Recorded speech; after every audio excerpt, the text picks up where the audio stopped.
मध्ये तसंच सांबा आणि पठाणकोटमध्ये भारताकडून पाकिस्तानी ड्रोन पाडण्यात आलेले आहेत।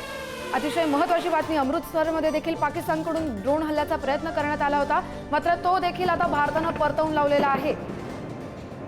भारतीय सैन्याने अनेक ठिकाणी आता पाकचे ड्रोन पाडलेले आहेत। अमृतसर सोबतच पोखरण, सांबा आणि पठाणकोटमध्ये भारताने आता पाकिस्तानचे ड्रोन पाडलेले आहेत। ड्रोन फटा दे शाला फटा सोडा ना। अगदी आणखी एक मोठी अपडेट आता समोर येते आहे। या ठिकाणी पाककडनं सातत्यानं या ठिकाणी हल्ल्याचा प्रयत्न केला जातोय आणि सातत्यानं भारतीय सैन्यानं पाकिस्तानचे हे प्रयत्न हाणून पाडलेले आहेत। या क्षणाची मोठी अपडेट समोर येते। जैसलमेरमध्ये सुद्धा पाकचे ड्रोन हल्ले भारतीय सैन्यानं रोखलेले आहेत।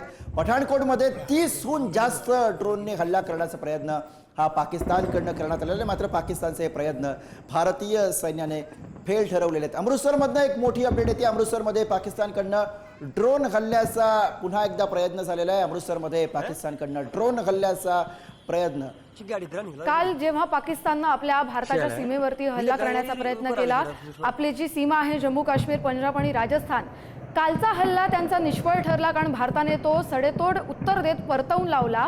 पण आज पुन्हा त्याच भागांमध्ये तशाच पद्धतीनं हळूहळू ड्रोन वाढवत ठिकाणं बदलत पाकिस्तानकडून हल्ला केला जातोय। आज सगळीकडे आपल्या सीमा भागात ब्लॅकआउट केलं गेलेलं आहे, सायरन देखील वाजतोय।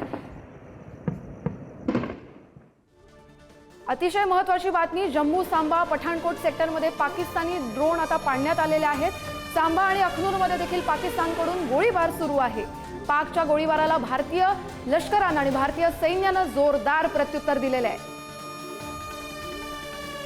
अगदी राजस्थानमधनं अपडेट येते। राजस्थानच्या बारमेर आणि श्रीगंगानगर या ठिकाणी सुद्धा या ठिकाणी सतर्कतेचा इशारा आपल्याला पाहायला मिळतो। दोन्ही शहरांना सतर्क राहण्याचा इशारा देण्यात आलेला आहे। जालंधरमध्ये पूर्णपणे ब्लॅकआउट करण्यात आलेले आहे। राजस्थानमधनं या मोठ्या घडामोडी समोर येत आहेत। 2 शहरांमध्ये त्या ठिकाणी रेड अलर्ट देण्यात आलेला आहे। दोन्ही शहरांमध्ये सतर्कतेचा इशारा दिला गेलेला आहे, तर तिकडे जालंधरमध्ये पूर्ण ब्लॅकआउट या क्षणाला दिसतोय। काल राजस्थानच्या जैसलमेरमध्ये ड्रोन हल्ला करण्याचा प्रयत्न करण्यात आला होता आणि त्यानंतर आज खबरदारी म्हणून रेड अलर्ट जारी करण्यात आलाय। दोन्ही शहरांना सतर्कतेचा इशारा दिला गेलेला आहे, तर जालंधरमध्ये पूर्णपणे ब्लॅकआउट केलेला आहे। आणि या सगळ्या घडामोडीविषयी आपण अधिक बोलूया। ब्रिगेडियर सुनील लिमये सर सध्या आपल्या सोबत आहेत। सुनील लिमये सर, काल ज्या पद्धतीनं पाकिस्ताननं हल्ला करण्याचा दुबळा प्रयत्न केला, त्यानंतर आता पुन्हा एकदा आज साधारणपणे त्याच भागामध्ये पाकिस्तानकडनं हल्ल्याचे प्रयत्न होत आहेत आणि भारतीय सैन्याचं चोख प्रत्युत्तर।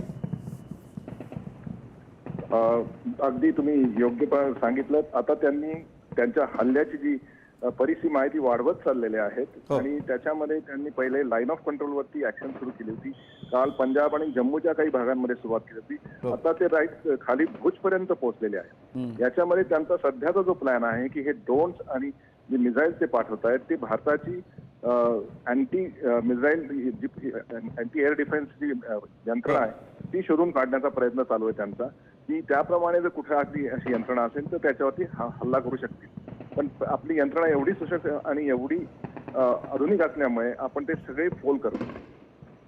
अगदी लिमये सर, काल सुद्धा ज्या पद्धतीनं पाकिस्तानकडचे हे हल्ले फेल गेले, त्यानंतर अर्थातच भारताच्या या एअर डिफेन्स सिस्टीमचं अर्थातच कौतुक झालं होतं।